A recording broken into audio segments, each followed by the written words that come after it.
امریکہ بھی ایران کے خلاف اسرائیل کی جنگ میں شامل ہو گیا اور امریکی طیاروں نے فردو، نتنز اور اصفہان میں جوہری تنصیبات پر بمباری کر دی۔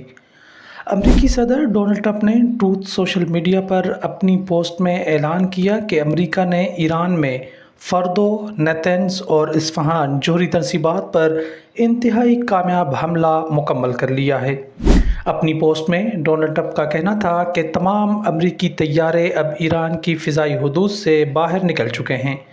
امریکی صدر نے لکھا کہ فردو نیوکلیئر سائٹ ہمارا مرکزی ہدف تھا اور اس پر مکمل بمباری کی گئی ہے اور یہ پلانٹ ختم کر دیا ہے۔ ان کا کہنا تھا کہ تمام طیارے بحفاظت واپس آ رہے ہیں۔ ہماری عظیم امریکی فوج کو مبارک ہو۔ دنیا کی کوئی اور فوج یہ کارنامہ انجام نہیں دے سکتی تھی۔ اب امن کا وقت آ گیا ہے۔ اس معاملے پر توجہ دینے کا شکریہ۔ ٹرمپ نے اپنے پیغام میں کہا، ایران میں ہماری بہت کامیاب فوجی کارروائی کے حوالے سے قوم سے بات کروں گا۔ یہ امریکہ، اسرائیل اور پوری دنیا کے لیے ایک تاریخی لمحہ ہے۔ ایران کو اب اس جنگ کے خاتمے پر رضامند ہونا ہوگا۔ امریکی حکام کے مطابق امریکہ کے B-2 بمبار طیارے ایران کے جوہری مراکز پر حملوں میں استعمال ہوئے۔ ایرانی سرکاری خبر رساں ادارے فارس نیوز کے مطابق تہران سے تقریباً 87 میل جنوب میں واقع شہر قم کے رہائشیوں نے شہر کے باہر متعدد دھماکوں کی آوازیں سنیں۔ فردو نیوکلیئر پلانٹ قم کے قریب ایک پہاڑ کے اندر واقع ہے۔ فارس نیوز نے رپورٹ کیا کہ یہ دھماکے اس وقت سنائی دیے جب فردو میں فضائی دفاعی نظام کو فعال کر دیا گیا۔ ایران نے امریکی حملوں کے بعد اسرائیل پر ڈرون اور میزائلوں کی بارش کر دی، جس سے کئی افراد زخمی ہو گئے۔ عرب میڈیا کے مطابق تل ابیب سمیت اسرائیل بھر میں جنگی سائرن بجنا شروع ہو گئے ہیں اور فضائی دفاعی نظام فعال کر دیا گیا ہے۔ اسرائیلی میڈیا کے مطابق اسرائیلی شہر حیفا پر متعدد ایرانی میزائل گرنے کی اطلاعات ہیں۔ تل ابیب میں بھی متعدد دھماکوں کی آوازیں سنی گئی ہیں۔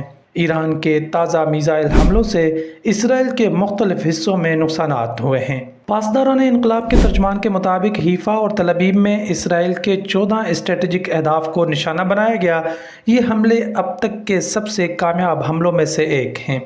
ترجمان پاسداران انقلاب کا کہنا ہے کہ حیفا میں طویل فاصلے تک مار کرنے والے قادر-F میزائلوں سے حملہ کیا گیا۔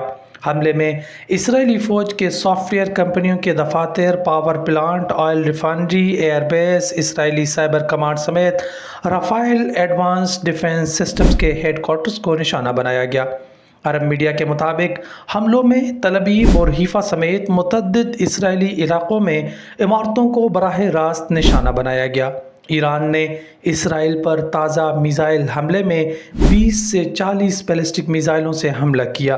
اسرائیل کے 400 سے زائد شہروں، قصبوں اور علاقوں میں جنگی سائرن بجائے گئے۔ واضح رہے کہ اتوار کی صبح امریکہ نے ایران کی فردو، نتنز اور اصفہان جوہری سائٹس کو نشانہ بنایا، جسے متعلق ٹرمپ نے social media site Truth Social پر بیان جاری کیا۔ اس کے علاوہ ایرانی حکام کا کہنا ہے کہ امریکی حملے سے قبل ہی جوہری تنصیبات کو خالی کرا لیا گیا تھا۔ اسرائیلی میڈیا کے مطابق اسرائیل کے 10 مقامات پر ایرانی میزائل حملوں سے نقصانات ہوئے ہیں۔ ایران نے امریکی حملوں کی تصدیق کرتے ہوئے آبنائے ہرمز بند کرنے اور جوابی کارروائی کا اعلان کر دیا۔ ایران نے کہا ہے کہ امریکہ تھوڑا انتظار کرے، حملوں کی سزا بھگتے گا۔ پاسداران انقلاب نے کہا کہ ایران مشرق وسطیٰ میں تمام